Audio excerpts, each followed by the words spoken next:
അധ്യായം 16 സൂറ നഹലിലെ 51, 52 പറയുന്നത്, അള്ളാഹു അരുളിയിരിക്കുന്നു, രണ്ട് ദൈവങ്ങളെ നിങ്ങൾ സ്വീകരിക്കരുത്. അവൻ ഒരു ദൈവം മാത്രമേ ഉള്ളൂ. അതിനാൽ ഏകദൈവമായ എന്നെ മാത്രം നിങ്ങൾ ഭയപ്പെടുകയും. അവൻ്റേതാകുന്നു ആകാശങ്ങളിലും ഭൂമിയിലുള്ളതും. നിരന്തരമായിട്ടുള്ള കീഴ്വണക്കം അവന് മാത്രമാവുന്നു. എന്നിരിക്കെ അള്ളാഹു അല്ലാത്തവരോടാണോ നിങ്ങൾ ഭക്തി കാണിക്കുന്നത്? നിങ്ങളിൽ അനുഗ്രഹമായി എന്തുണ്ടെങ്കിലും അത് അള്ളാഹുവിൽ നിന്നുള്ളതാകുന്നു.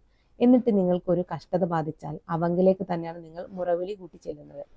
ഈ പ്രപഞ്ചത്തെ പരിപാലിക്കുന്ന സൃഷ്ടാവിനെ ആരാധിക്കാനാണ് നമ്മളെ മതഗ്രന്ഥങ്ങളൊക്കെ പറയുന്നത്. എന്നാലോ മനുഷ്യർ ആ സത്യത്തെ മറച്ചു വെച്ചിട്ടാണ് ഇന്ന് ഭൂമിയിൽ ജീവിച്ചുകൊണ്ടിരിക്കുന്നത്. ഇത് യഥാർത്ഥ സത്യമല്ലേ? ഞാൻ പറയുന്നതിൽ എന്തെങ്കിലും തെറ്റുണ്ടോ? ബൈബിളും ഭഗവത്ഗീതൊക്കെ പരിശോധിച്ചു കഴിഞ്ഞാൽ നമ്മൾക്ക് കാണുന്നത് ഈ പ്രപഞ്ചത്തെ പരിപാലിക്കുന്ന സൃഷ്ടാവിനെ ആരാധിക്കാനാണ്. കാരണം സൃഷ്ടാവിന്റെ കൈകൾ എന്ന അംശമാണ് നമുക്ക് എല്ലാ അനുഗ്രഹങ്ങളും ചെയ്തു തരുന്നത്.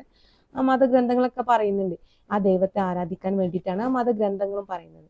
എന്നാൽ ആ മതത്തെ അല്ലെങ്കിൽ ആ ഗ്രന്ഥത്തെ വിശ്വസിക്കുന്ന ആളുകൾ യഥാർത്ഥത്തിൽ ചെയ്തു വരുന്നത് എന്താണെന്നുള്ളത്, യഥാർത്ഥ സത്യത്തെ തിരിച്ചറിയാൻ കഴിയാതെ യഥാർത്ഥ നീതി ഇവിടെ നഷ്ടപ്പെട്ടു പോയി.